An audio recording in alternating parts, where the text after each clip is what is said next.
வணக்கம். தமிழ் பூமியோட அடுத்த பாட்காஸ்ட்டில் உங்களை சந்திக்கிறோம். ஸோ இந்த பாட்காஸ்ட்டில் என்ன பண்ண போகிறோன்னா, நம்ம கூட ஒரு கெஸ்ட் வந்திருக்காங்க. யூஸ்வலாக நான் தான் அவங்க சேனலுக்கு போய் பேசிகிட்டு இருப்பேன். அதாவது இங்கே என்ன சொல்லுது பாட்காஸ்ட் அப்படின்ற பாட்காஸ்ட்டுக்கு போயிட்டு நாங்கள் சும்மா வாழ்க்கை விஷயங்களை பற்றி, குழந்தை வளர்ப்பது எப்படி, இந்த மாதிரி நிறைய டாபிக்ஸ் பேசுவோம்.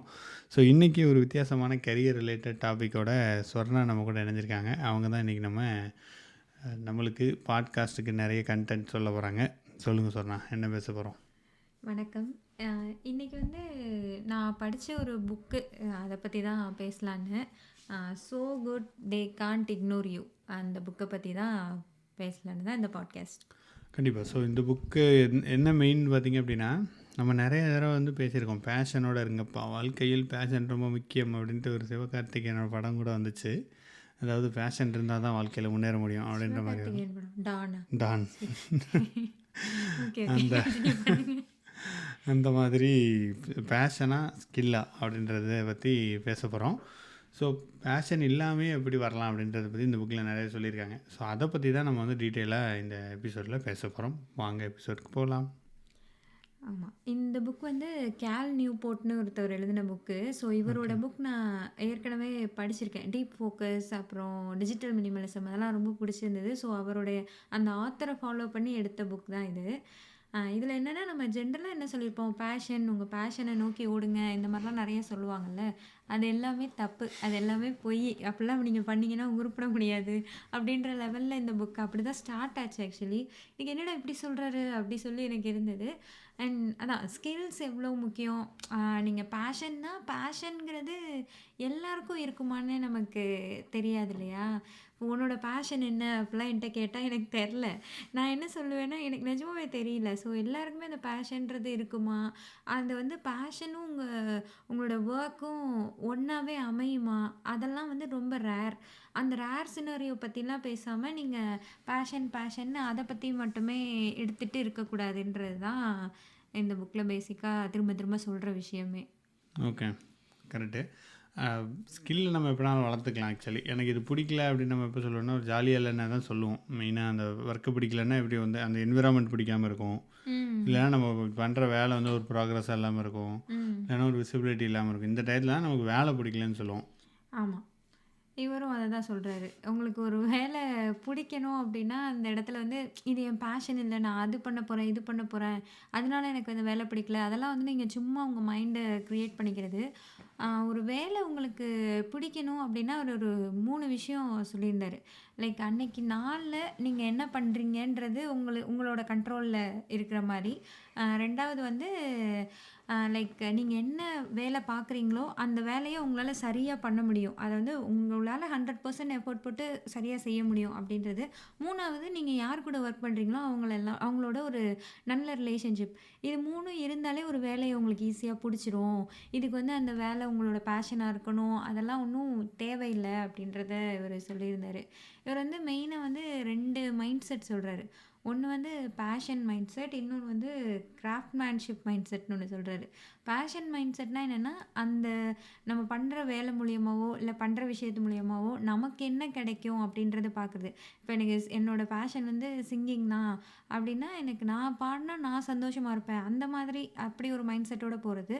இன்னொன்று கிராஃப்ட்மேன்ஷிப் மைண்ட் செட்டுன்றது என்னென்னா, நாம் அந்த வேலைக்கு அல்லது ஒரு உலகத்துக்கு இந்த உலகம் நமக்கு என்ன தருதுன்னு பார்க்காம நாம் இந்த உலகத்துக்கு என்ன தரோம், நாம் ஒரு ஆஃபீஸில் ஒர்க் பண்ணுறோன்னா அந்த ஆஃபீஸ் நமக்கு என்ன தருதுன்னு பார்க்காம நாம் இந்த ஆஃபீஸ்க்கு என்ன தரோம், அந்த மாதிரியான மைண்ட் செட்டை தான் இவர் கிராஃப்ட்மேன்ஷிப் மைண்ட் செட்டுன்னு சொல்கிறாரு. ஸோ அந்த மைண்ட் செட்டை வளர்த்துக்கோங்க அப்படின்றத சொல்லியிருக்காரு. Okay, so craftsmanship mind set, இன்னொன்று என்னது, passion mind set. Okay, so நம்ம எல்லாம் இப்போ பேஷனை பற்றி நிறைய பேசிகிட்டு இருந்திருக்கோம். ஸோ இதில் கிராஃப்ட்மேன்ஷிப்பை பற்றி நம்ம தெரிஞ்சுக்கலாம், அது ஒரு யூஸ்ஃபுல்லாக இருக்குன்னு நினைக்கிறேன். ஆமாம். ஸோ நீங்கள் எங்கேயாவது கிராஃப்ட்மேன்ஷிப் மைண்ட் செட் யூஸ் பண்ணியிருக்கீங்களா? இதுவே எனக்கு இந்த டேர்மே இப்போ தான் தெரியுது, இதை எங்கேயே யூஸ் பண்ணியிருக்கோம். இல்லை, டேர்ம் அவங்க என்ன சொல்கிறது, புதுசாக ஒரு சட்டையெல்லாம் போடுறாங்களே ஒழிய அந்த கான்செப்ட் எல்லாருமே யூஸ் பண்ணியிருப்போம் தான். இப்போது லைக் என்ன சொல்கிறது, ஒரு விஷயம் தெரியலன்னா அதை யூஸ் பண்ணியிருப்போம் தான். அதுக்கு பேர் மட்டும் வச்சுருக்க மாட்டோம். அவங்க பேர் வச்சு இப்போ சோறு வச்சு அந்த மாதிரி பேர் வைக்கிறாங்க, அவ்வளோதான். மற்றபடி நம்ம யூஸ் பண்ணியிருப்போம் தான், நமக்கு தெரிஞ்சோ தெரியாமல் கண்டிப்பாக யூஸ் பண்ணியிருப்போம் ஒரு காலகட்டத்தில். நம்மளோட வாழ்க்கையில். ஆமாம். எனக்கு வந்து எனக்கு ஒரு எனக்கு ஒரு குட்டி ஸ்டோரி இருக்குது. நான் ஒர்க் பண்ணப்போ எனக்கு ஒரு ஒரு இஷ்யூ வந்தது. எல்லாருக்கும் ரிப்போர்ட் அசைன் பண்ணியிருந்தாங்க. என்னோட ரிப்போர்ட் மட்டும் முடியல. லைக் அதில் ஒரு இஷ்யூ இருந்தது. அதை எல்லாருமே பார்த்துட்டாங்க. எனக்கு என்னோட டிஎல் ஆகட்டும், அதுக்கப்புறம் அந்த ஆஃபீஸில் யாரெல்லாம் பெரிய தலைகளாக இருக்காங்களோ எல்லாரும் அதோட இஷ்யூ என்னன்னு பார்த்தாங்க. பட் வந்துட்டு அது அதுக்கு சொல்யூஷன் யாருக்குமே தெரியல. அது ஃபிக்ஸ் ஆகல. ஆனால் ஒவ்வொரு தடவை மீட்டிங்லேயும் என்ன சொல்லுவாங்கன்னா, ஸ்வர்ணாவோட ரிப்போர்ட் வந்துட்டு பெண்டிங்காக இருக்குது, மற்ற எல்லாம் முடிச்சு. அது என்னமோ என்னோட தப்பு மாதிரியே எனக்கு, அதுக்கு இஷ்யூக்கு அதுக்கு சொல்யூஷன் உங்களுக்கே தெரிலையேடா, ஏன்னா என்னையே சொல்கிறீங்க அப்படின்ற மாதிரி இருக்கும். ஸோ அந்த டைம் தான் நான் வந்து எப்படியாவது இதை மண்டையை உடைச்சாவது நம்ம கண்டுபிடிச்சிடணும் அப்படி சொல்லிட்டு ரொம்ப நான் டிஎல் மண்டேவா? இல்லை, என் மண்டையை உடைச்சு உட்காந்து விழுந்து புரண்டு அதை எப்படி கண்டுபிடிக்க என் மைண்டில் அதுவே தான் இருக்கும். நம்மளை மட்டும் இவங்க டெய்லி சொல்கிறாங்களே அப்படி சொல்லிட்டு அதுவே தான் என் மைண்டில் இருக்கும். நான் அதையே தான் ஏதோ பண்ணிகிட்டே இருந்தேன். ஸோ அதுக்கு ஒரு வழியை சொல்யூஷன் கண்டுபிடிச்சிட்டேன். எனக்கு கண்டுபிடிச்சோன்னே வந்து அந்த ஒரு ஹாப்பினஸ் வந்து வேறு எப்பயுமே எனக்கு என் ஜாபில் வந்ததே இல்லைன்னு நினைக்கிறேன். ஸோ மேபி அது கிராஃப்ட்மேன்ஷிப் மைண்ட் செட்டுன்றது எனக்கு அப்போ ஒர்க் ஆகிருக்கலாம். நம்ம அதுக்கு என்ன பண்ணுறோன்றது தான் அதில் இருந்தது. லைக் அதை நான் ஃபிக்ஸ் பண்ணணும், அவ்வளோதான் என்னோடய கோல். அது என்ன நடக்குது, ஏது நடக்குது, அதோட அவுட்கம் என்ன, அது என்ன, இது என்ன, அதெல்லாம் முடியுமா முடியாதா எதுவுமே கிடையாது. நான் என்னை ஃபுல் ஃபோக்கஸ்டாக ஒரு டெடிக்கேட்டடாக அதுக்கு கொடுத்தேன், அந்த ஒரு இஷ்யூவை சால்வ் பண்ணுறதுக்கு. ஓகே, ஸோ அப்படி குட். ஸோ நம்ம அந்த மாதிரி நிறைய நம்மளும் ஃபேஸ் பண்ணியிருக்கலாம். அந்த டயத்தில் நமக்கே ரொம்ப ஜாலியாக இருக்கும் ஒர்க் பண்ணுறதுன்றது. கரெக்டாக? ஸோ அந்த மாதிரி இருக்கும். ஸோ வேறு என்ன சொல்கிறாரு கால் நியூபோர்ட்? ஆக்சுவலி நம்ம ஒரு வேலையில் இவர் வந்து மெயினாக எதை பற்றி சொல்கிறாருன்னா, நம்ம புதுசாக வேலையில் ஜாயின் பண்ணுவோம்ல, இப்போ காலேஜ்லாம் முடிச்சுட்டு ஒரு டிகிரி முடிச்சுட்டு நம்ம உள்ளே போகல, நம்ம அது பண்ணணும் இது பண்ணணும் அப்படி ஒரு நம்ம மைண்டே அப்படி தானே இருக்கும். ஒரு யங் மைண்டாக இருக்கல, நான் உலகத்தை மாத்துறேன்னு வந்துட்டு அங்கே வந்து நீ இந்த எக்ஸல் ஷீட்டை மாற்றி கொடுத்தா போதும்ப்பான்னு தான் சொல்லுவாங்க. உடனே வந்து இது என் வேலை கிடையாது, இது என்னுடைய இடமே கிடையாது அப்படின்ற மாதிரியான இதெல்லாம் நீங்கள் வளர்த்துக்க கூடாது, அந்த மாதிரிலாம் நீங்கள் பார்க்க முடியாது அப்படின்றத அவர் சொல்கிறாரு. அது ஒன்று என்னென்னா, நம்ம எல்லாருமே ஒரு எம்என்சியில் ஒரு டாப் கம்பெனியில் ப்ளேஸ் ஆயிடுவோமா, அதெல்லாம் வந்து நம்ம அஷூரன்ஸ் கொடுக்க முடியாது. ஸோ நிறைய பேர் ஒரு சின்ன கம்பெனியில் 5000 ரூபா சேலரிக்கு அந்த மாதிரிலாம் கரியரை ஸ்டார்ட் பண்ணியிருப்போம். ஸோ அந்த மாதிரி நம்ம ஸ்டார்ட் பண்ணல, நம்ம என்னென்ன போய் 5000 ரூபா தான் தரான், இந்த வேலை வாங்குறான், என்ன பண்ண அப்படின்ற மாதிரி நம்மளே ஒரு மாதிரி ஸ்ட்ரெஸ் ஆகிக்கிறோம் இல்லையா. லைக் இதை தான் அவர் சொல்கிறாரு. இது வந்து இது என்னோட இடம் இது இல்லை, நான் பண்ண வேண்டிய வேலை இது இல்லை, என் பேஷன் இது இல்லை, இந்த மாதிரிலாம் நீங்கள் நினைக்க ஆரம்பிச்சிட்டா அந்த ஜாப்பில் என்னெல்லாம் குறை இருக்கோ அது எல்லாமே உங்களுக்கு மைண்டுக்கு தெரிய ஆரம்பிச்சிடும். ஸோ இதுவே உங்களை ஒரு அன்ஹாப்பியான பர்சனாக உங்களால் ஜாலியாக பண்ணவே முடியாது, ஒரு அன்ஹாப்பியான பர்சனாக ஆக்கிருன்றத இவர் சொல்கிறாரு. ஸோ அங்கே நீங்கள் ஒரு விஷன், இங்கே நான் இதை கற்றுக்கிட்டா ஃப்யூச்சரில் எனக்கு என்னவா இருக்கும் அப்படின்ற ஒரு விஷனோட அந்த கரியர் க்ரோத்தை பற்றி யோசிச்சு அப்படி போகணும், உங்கள் ஸ்கில்ஸை அப்படி டெவலப் பண்ணிக்கணும் அப்படின்றது தான் இவர் மெயினாக சொல்கிறாரு. லைக் இதுக்கு நிறைய இவர் பேசியிருப்பார். இவர் வந்து நான் வந்து ஐடி ஜாபோடு ரிலேட் பண்ணி பேசுகிறேன், ஆனால் இவர் வந்து நீங்கள் சினிமாவில் ஒர்க் பண்ணுறது, ஒரு ரைட்டராக ஒர்க் பண்ணுறது, மியூசிஷியனாக ஒர்க் பண்ணுறது, எதுவாக இருந்தாலுமே ஸோ அங்கே நீங்கள் எப்படி இருப்பீங்கன்றதுக்கு ஒரு நிறைய எக்ஸாம்பிள் எழுதியிருப்பார். ஆனால் மெயினாக இதுதான், இவ்வளோதானா, இப்படி இருந்துட்டு நான் என்ன பண்ணுறது அப்படின்ற மாதிரி ஒரு மைண்ட் செட்டில் லைக் உங்களுக்கு கண்ட்ரோலே இருக்காது தான். நீங்கள் ஒரு 22 வயசு பையனாவோ பொண்ணாவோ ஒரு சின்ன கம்பெனியில் சேர்றீங்க அப்படின்னா, கூட இருக்கவங்க என்ன சொல்கிறாங்களோ, மேலே இருக்கவங்க என்ன சொல்கிறாங்களோ அதைத்தான் செஞ்சு ஆகணும். நீ என்ன சொல்கிறது, நான் செய்கிறது, நான் என்ன அடிமையா அப்படின்ற மாதிரியான மைண்ட் செட்டோட நீங்கள் உங்கள் கரியரை கரெக்டாக கொண்டு வர முடியாதுன்றதை தான் இவர் சொல்கிறாரு. இல்லை, இது ஆக்சுவலி என்னோட பாயிண்ட் என்னென்னா, அப்படி தான் இருக்கணும். ஆக்சுவலி நம்ம வாங்குகிற சம்பளத்தையும் நம்மளோட வேலையும் நம்ம மேட்ச் பண்ணியே பார்க்கவே கூடாது. அப்படி பார்த்தோன்னாலே அங்கே வந்து சோழி முடிஞ்சுன்னு சொல்லலாம், எங்கள் ஊர் தான் அப்படி. ஏன்னா வேலையே பண்ணிக்கிட்டே இருக்கணும். சம்பளம் எனக்கு 5000 ரூபா தரேன், நான் இவ்வளோதாங்க பண்ணுவேன், இவ்வளோதான்ப்பா பண்ணுவேன் அப்படின்னா என்றைக்கு பார்த்தா முடிஞ்சது கதை.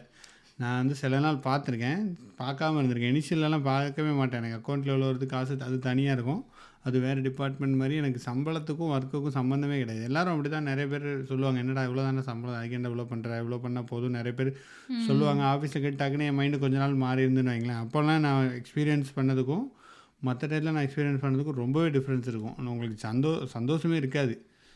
லைக் அப்படிலாம் அந்த காசுக்கு வேலை பார்த்துக்கிட்டு இருந்தோம்னா, வேலை பார்க்குறது தனி டிபார்ட்மெண்ட்டாக இருக்கணும், சம்பளம் மட்டும் அக்கௌண்ட்டில் வருதா வரட்டும், உங்களுக்கு தேவைன்னா எடுத்து யூஸ் பண்ணுங்கள், இல்லைன்னா அப்படியே போட்டு வைங்க, இல்லைன்னா உங்கள் யூஸுக்கு யூஸ் பண்ணிங்க. அப்படி நீங்கள் மைண்ட் செட்டை பிரிச்சிட்டிங்கன்னா அதோட ஹாப்பினஸ் வந்து வேறு லெவலில் இருக்கும். உங்கள் ஒர்க்கு வந்து வேறு லெவலில் போய்கிட்டு இருக்கும். நீங்கள் ஆஃபீஸ் போகிறது ஜாலியாக இருக்கும் டெய்லி.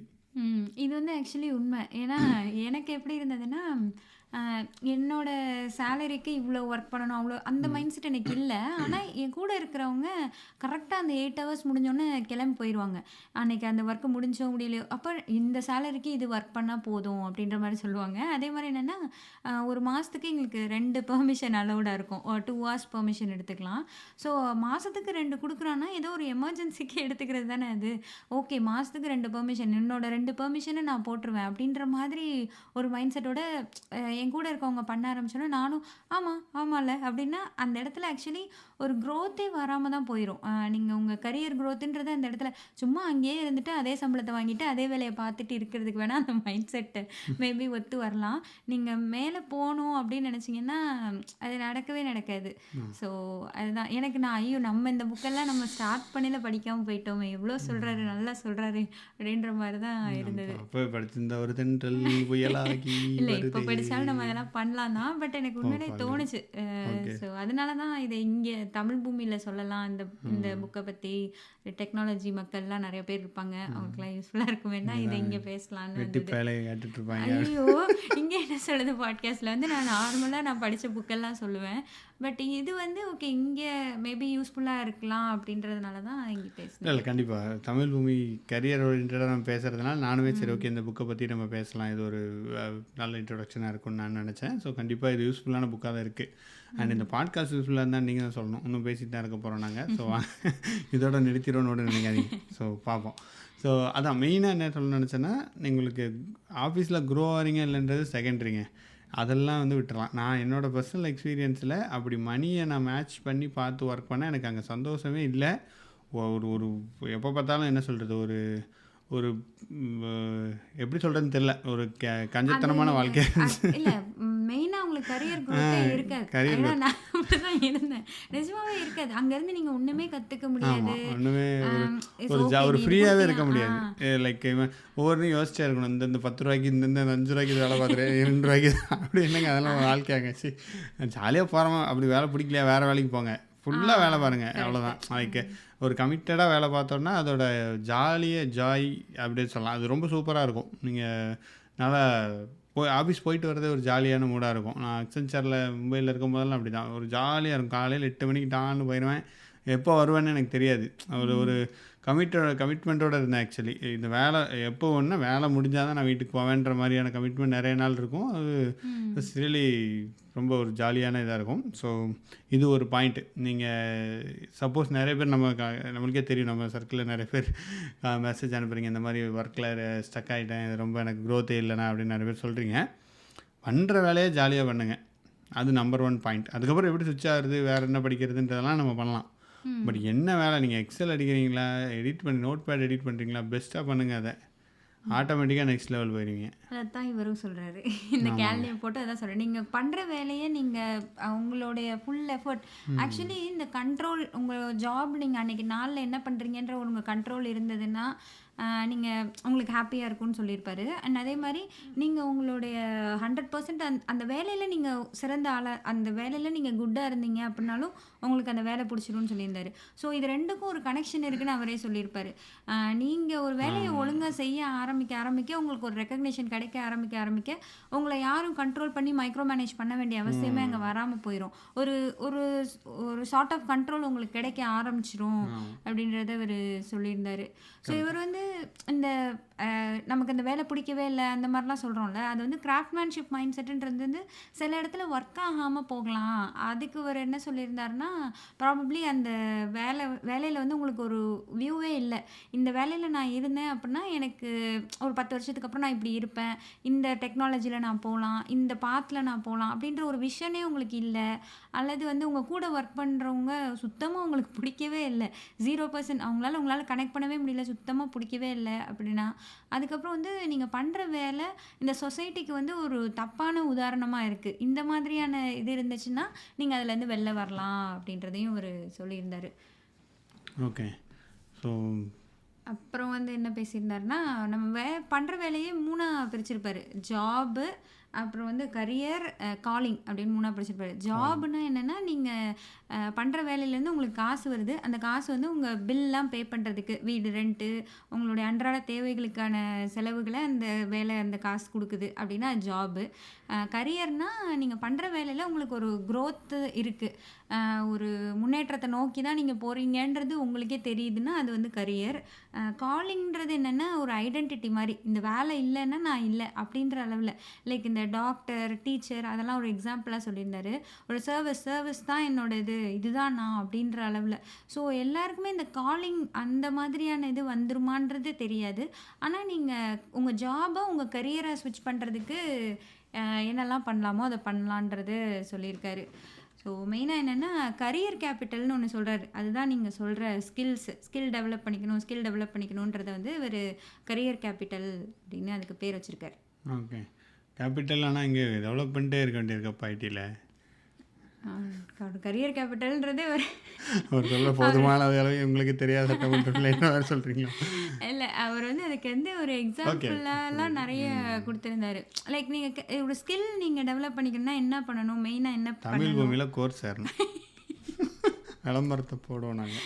சரி ஓகே. தமிழ் மூவில கோர்ஸ் சேரணும். வேற என்ன பண்ணணும்? ஓகே. எப்படி படிக்கணும்ன்றது நீங்க சொல்லுங்க. ஒரு ஒரு ட்ரெய்னர் கோர்ஸ் பண்ணால் சொல்லுங்க. லைக் ஒரு ஒர்க் அவுட் பண்ணி படிக்கணும். லைக் ஒரு ஸ்கில்லை நம்ம ஒர்க் பண்ணணும், அப்போ படிச்சிடலாம். ஓகே. அப்புறம் வேறு லைக் அது மாதிரி ப்ராஜெக்ட்ஸ் எடுத்து பண்ணலாம். அது ஒன்று பண்ணுவோம். இல்லைன்னா ஒர்க் பண்ணிட்டு இருக்கவங்க கூட போய் சேர்ந்து ட்ரைனிங்காக சேர்ந்து ஒர்க் பண்ணலாம். வெரி அப்படி குட். கற்றுக்கலாம். நீங்களும் ஒரு புக் எழுதுங்க. இவர் என்ன சொல்லியிருக்காருன்னா, மெயினா நீங்க டைம் குடுக்கணும். ஒண்ணு ஓகே. புதுசா ஒரு ஸ்கில்ல நீங்க படிக்கணும் அப்படின்னா, அதுக்கான டைம குடுக்கணும். அதுவும் நீங்க வந்து என்ன இதில ஒரு குட்டி கதை ஒண்ணு நான் சொல்றேன். அது என்னன்னா, இப்போ செஸ்லாம் இருக்குல்ல, செஸ் விளையாடுறதுல வந்து பிகினர், இன்டர்மீடியேட், கிராண்ட் மாஸ்டர் அந்த மாரி லெவல்ஸ் போயிட்டே இருக்குமாம். இந்த கிராண்ட் மாஸ்டர்ன்றவங்க வந்து இன்டர்நேஷனல் லெவல்ல போய்லாம் விளையாடுவாங்க. இப்போ சென்னையில கூட எதுவும் நடந்தது தானே. இன்டர்நேஷனல் லெவல்ல வந்து விளையாடலாம் செஸ் செய்வாங்கல்ல. ஒலிம்பியாட். அந்த மாரி.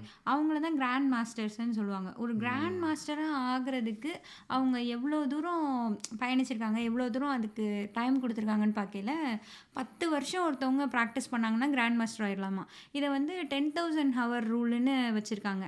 ஒருத்தவங்க வந்து 10,000 மணி நேரம் போட்டாங்க அப்படின்னா அவங்க வந்து கிராண்ட் மாஸ்டர் ஆயிடலாம். லைக் அந்த மாதிரி.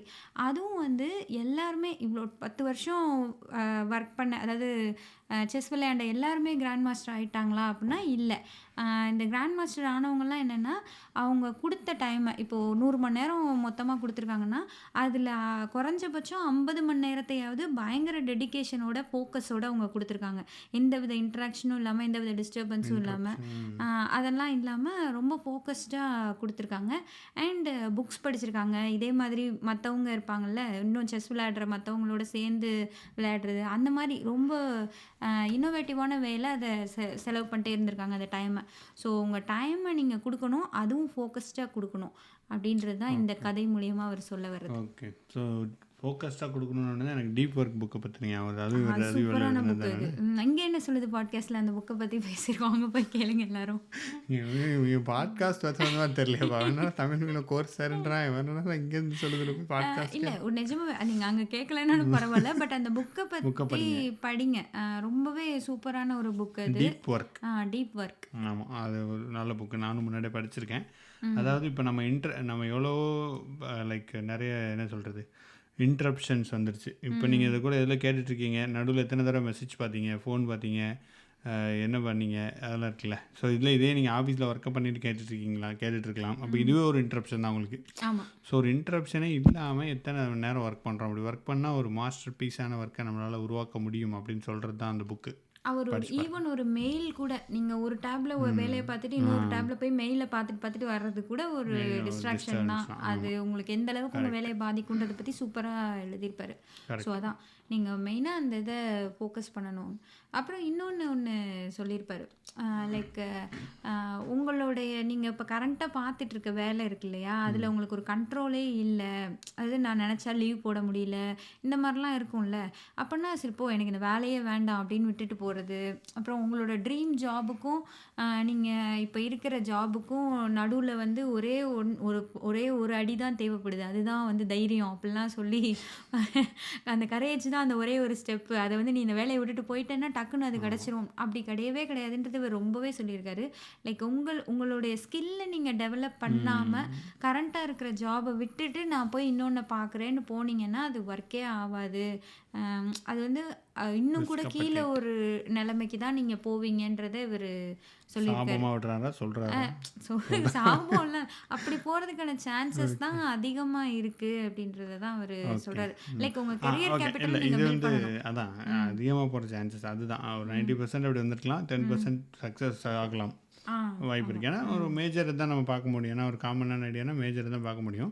அது இப்போ நிறைய பேர் கேட்பாங்க நம்மகிட்டயும், நான் நான் ஐடியில் இருக்கேன், நான் ஐடியை விட்டுட்டு ஐடிக்கு வந்துடுறாமான்னு கேட்பாங்க. அவங்களுக்கு இதுதான் பதில், இப்போ சொன்னது தான். நம்ம வந்து ஸ்கில் இதிலே வளர்த்துக்கலாம், வளர்த்துட்டு கொஞ்சம் பண்ணிவிட்டு அதுக்கப்புறம் உள்ளே வர்றது பெட்டராக இருக்கும். அதை விட இதை விட்டுட்டு அங்கே போகிறது அப்படி இல்லை. எனக்கு ஃபினான்ஷியல் பேக்ரவுண்ட்லாம் இருக்குங்க, எனக்கு எதுவுமே வேணாம், விட்டுட்டு நான் ஒரு வருஷம் நாள் வேலையெல்லாம் வரதுக்கு வேணும்னாலும் வரலாம். ஆனால் அப்படி இருக்கும்போது என்ன ஆகுனா நிறைய ஃப்ரீ டைம் கிடைக்கும். ஃப்ரீ டைம் கிடைக்கும்போது ஆல்ரெடி வெயிட் பண்ணி வலை விரித்து காத்திருக்காங்கல்ல. இன்ஸ்டாகிராம், ஃபேஸ்புக் கூட கிடையாது இப்போ, இன்ஸ்டாகிராம், டிக்டாக் இந்தியாவிலே கிடையாது. ஷார்ட்ஸு, ரீல்ஸு அதிலலாம் போய் டயத்தை கொடுத்துட்டு அவங்க தான் உட்காந்துருப்போம். டிவி அது இல்லாமல் நம்ம பார்த்துட்டு கொண்டு வரணும். ஸோ அந்த மாதிரி விஷயங்களும் நமக்கு வந்து ஒரு மேஜர் ரோல் ப்ளே பண்ணுது. ஸோ அதெல்லாம் தடை தாண்டி ஓட வந்துட்டுருக்கணும். ஸோ வேறு ஏதாவது சொல்லியிருக்காரா? இன்னொரு நிறைய சொல்லியிருக்காரு, நான் மறந்துட்டேன். ஒரு கிரேட் ஜாப்னு நம்ம சொல்கிறோம்ல, அப்படின்னா அதை எதை நீங்கள் கிரேட் ஜாபாக சொல்கிறீங்கன்னு உங்களுக்கு ஒன்று நீங்கள் டிஃபைன் பண்ணிவிட்டு, அதே மாதிரி உங்கள் ஸ்கில்லே டெவலப் பண்ணணும் அப்படின்னாலும் லைக் என்ன சொல்ல, என்ன மாதிரி இதுக்கான காம்படிஷன் லெவல் எப்படி இருக்குது, நீங்கள் அதை இதில் அச்சீவ் பண்ணணும் அப்படின்னா ஒரு ஸ்கில் உங்களுக்கு போதுமா, இல்லை மல்டிபிள் ஸ்கில்ஸ் தேவையா, என்ன தேவை, இதெல்லாம் அனலைஸ் பண்ணிவிட்டு நீங்கள் அதில் ஒர்க் பண்ண ஆரம்பிக்கணுன்றத சொல்லியிருந்தார். ஃபார் எக்ஸாம்பிள் நீங்கள் ஒரு டைரக்டர் ஆகணும், ரைட்டர் ஆகணும் அப்படின்னா அங்கே என்ன நீங்கள் படித்தா அல்லது என்ன பண்ணால் அதை நீங்கள் அந்த ஸ்கில்லை டெவலப் பண்ணிக்கலாம், அல்லது அதில் எவ்வளோ காம்படிஷன் இருக்குது, இது எல்லாத்தையுமே நீங்கள் பார்த்துட்டு போகணும் அப்படின்றது தான் அவர் சொல்லியிருக்கார். ஓகே ஒரு பேசிக்காக ஓரளவுக்கு கவர் பண்ணியிருக்கோன்னு நினைக்கிறேன். பேசிக்காக அவர் என்ன சொன்னது, ஒரு சம்மரைஸ் பண்ணி சொல்லணும்னா பேஷன் மட்டும் இருந்தால் தான் முன்னேற முடியும் அப்படிலாம் கிடையாது. ஸ்கில்லை நம்ம வளர்த்துக்கலாம். இன்னொன்று சொல்லியிருப்பாரு, ஸ்டீவ் ஜாப்ஸ் இருக்கார்ல, அவர் வந்து ஆப்பிள், அவர் வந்து என்னென்னா நீங்கள் அவருடைய ஃபேமஸான டெட் டாக்கா இல்லை என்னென்னு டாக்குன்னா ஸ்டான்ஃபோர்ட் ஸ்பீச் அதெல்லாம் போய் பார்த்தீங்கன்னா உங்கள் பேஷன் தான், உங்கள் பேஷன் என்னன்னு உங்களுக்கு தெரியல இது வரேன்னா நீங்கள் பேஷனை கண்டுபிடிங்கன்னுலாம் சொல்லியிருப்பாரு. ஸோ இதை வந்து ரொம்ப ஃபேமஸானது, நிறைய பேர் அதை ஃபாலோலாம் பண்ணுறாங்க அப்படின்றத அவர் சொல்லியிருந்தார். பட் என்னென்னா ஸ்டீவ் ஜாப்ஸே இப்படி வரல, ஆப்பிள் அவர் கண்டுபிடிச்சி வந்ததுக்கு இது கதையே இல்லை. அவர் டெக்னாலஜி தான் என்னோடய பேஷன், இல்லை ஆப்பிள் தான் என்னோடய பேஷன், இப்படி தான் நான் வருவேன் அப்படின்னு அவர் வரவே இல்லை. ஆக்சுவலி அவர் வேற என்னமோ ஆர்ட்ஸ் மேஜரில் ஏதோ பண்ணியிருக்காரு காலேஜ்லலாம், அதில் ட்ராப் அவுட் ஆகிருக்காரு. அதுக்கப்புறம் வந்து ஒரு வருஷம் வந்து இந்தியாவுக்கு ஸ்பிரிச்சுவல் டூர்லாம் போயிருக்காரு. இந்த மாதிரி எதேதோ பண்ணிவிட்டு வேற ஒரு ஜாபில் வேற இருந்திருக்காரு. அதில் இருந்துட்டு இவர் ஒரு என்ன ஏதோ ஒன்று, ஐயோ அது பேர் என்ன நான் மறந்துட்டேன், இல்லை ஏதோ ஒரு கம்ப்யூட்டர் ரிலேட்டடாக ஒரு மதர் போர்டாக ஏதோ ஒன்று அவர் க்ரியேட் பண்ணியிருக்காரு. ஒரு போர்டுன்னு தான் அதில் இருந்தது, லைக் என்ன போர்டுன்னு எனக்கு தெரில, கரெக்டாக எக்ஸாக்டாக தெரில. அதை க்ரியேட் பண்ணி அதை அவர் விற்கிறதுக்கு ட்ரை பண்ணிட்டு இருந்திருக்காரு. அவர் ஒரு வேலையில் தான் இருந்திருக்காரு, இது ஒன்று ஆஃபர் பண்ணியிருக்காரு. ஸோ இவர் ஆஃபர் பண்ண கம்பெனியில் என்ன கேட்டிருக்காங்கன்னா, நீ வெறும் இந்த போர்டு மட்டும் தராமல் ஒரு சிஸ்டமாகவே எங்களுக்கு கொடு, கம்ப்யூட்டராகவே எங்களுக்கு கொடு, நாங்கள் இன்னும் கொஞ்சம் எக்ஸ்ட்ரா காசுக்கு வாங்கிக்கிறோம், உடனே 50 வாங்கிக்கிறோம் அப்படின்ற மாதிரிலாம் சொன்னேன். இது நல்ல வேலையாக இருக்கேன்னு சொல்லிட்டு அப்படி தான் அவர் அதை க்ரியேட் பண்ணவே செஞ்சுருக்காரு. இது க்ரியேட் பண்ணுறது தான் என் லட்சியம்னு சொல்லிலாம் அவர் ஓடி வரல. அவர் வேறு ஏதோ பண்ணியிருக்காரு. அவருடைய ஸ்கில்லை வச்சு அவர் ஒரு வேல்யூபிளான ஒரு ப்ராடக்ட் க்ரியேட் பண்ணியிருக்காரு. அது மூலியமாக தான் ஆப்பிளுக்கு அடித்தளமே அமைஞ்சிருக்கு. ஸோ அவர் சொன்னதை ஃபாலோ பண்ணாதீங்க, அவர் வாழ்க்கையில் என்ன பண்ணாரோ அதை ஃபாலோ பண்ணுங்கன்னு இவர் சொல்லியிருந்தார். லைக் வேல்யூபிளான ஒரு ரேரான விஷயம் உங்ககிட்ட இருக்கணும் அப்படின்றது தான். ஸோ அதுதான் முக்கியமே தவிர உங்கள் பேஷனை நோக்கி ஓடுறது அது பெருசு கிடையாது அப்படின்றத அவர் சொல்லியிருந்தார். அதான் எது பண்ணாலும் படித்து பண்ணணும் அப்படின்றாரு. நீங்கள் என்னென்னாலும் பண்ணுங்கள், பேஷன் சும்மா நீங்களே சொல்லிக்கிறீங்க, ஜாலியாக நீங்கள் எல்லாமே பேஷனாக நிறைய ஒருத்தருக்கு நிறைய பேஷன் இருக்கலாம் தான் எனக்கு தெரிஞ்ச அளவுக்கு. அதான் எல்லா நேரமே உங்கள் பேஷன் தான் உங்களுக்கு வேலையாகவும் கரியராகவும் அமையணும் அப்படின்லாம் எல்லாருக்குமே அது அமையாது அப்படின்றது தான் அவர் லைக் இந்த நம்ம மோஸ்ட்லி யார் சொல்லுவோம் ஸ்போர்ட்ஸ் பர்சன் அல்லது ஒரு இந்த ஆர்ட்ஸ் ரிலேட்டடாக இருக்கிறவங்கள தான் கலைத்துறையில் இருக்கவங்கள தான் அந்த பேஷன் யூடியூபர்ஸ். ரிலேட்டட் அந்த மாதிரி யூடியூபர்ஸுமா சரி ஓகே நான் தான் யூடியூபர்.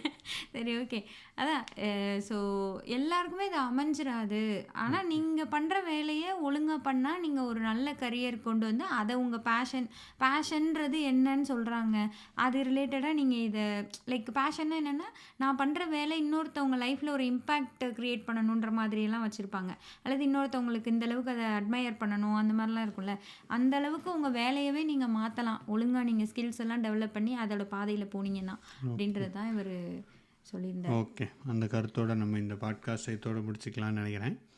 ஸோ இந்த புக்கோட பேர் என்னென்னு பார்த்தீங்கன்னா so good they cannot ignore you அப்படின்ற புக்காக தான் இருக்குது. இது முடிஞ்சால் வாங்கி படித்து பாருங்கள். டெஃபினெட்லி நல்ல புக்கு, ரெக்கமெண்டட் ஒன். இன்னும் நிறைய பேர் சொல்லியிருப்பாரு. நம்ம வந்து டெக்னாலஜி பற்றி சொல்கிறோம், அவங்க ரொம்ப நிறைய சொல்லியிருப்பாரு அவர். Like rules step by step எல்லாமே சொல்லியிருப்பாரு. கண்டிப்பாக நம்ம தான் புக்கு ஃபுல்லாக பேச முடியாது, அதில் ஒரு நல்ல பாயிண்ட்ஸ் சில பாயிண்ட்ஸை நம்ம பேசியிருக்கோம். ஸோ இதோட இந்த பாட்காஸ்ட்டை நம்ம வந்து முடிக்கிறோம். ஸோ வேறு இன்னும் நிறைய பாட்காஸ்ட் நீங்கள் கேட்கணும், இந்த புக்கு ரிலேட்டடாக இன்னும் நிறைய கேட்கணும், நீங்கள் எங்கேன்னு சொல்லுது பாட்காஸ்ட்டுக்கு நீங்கள் வந்து போகலாம். அதோட லிங்க்கை நான் வந்து டிஸ்கிரிப்ஷனில் கொடுக்குறேன். அண்ட் அடுத்து இன்னொரு வித்தியாசமான டாபிக் அண்ட் உங்களுக்கு கரியரோட அடுத்த பாட்காஸ்ட்டில் சந்திக்கிறேன். உங்களிடமிருந்து விடைபெறுவது உங்கள்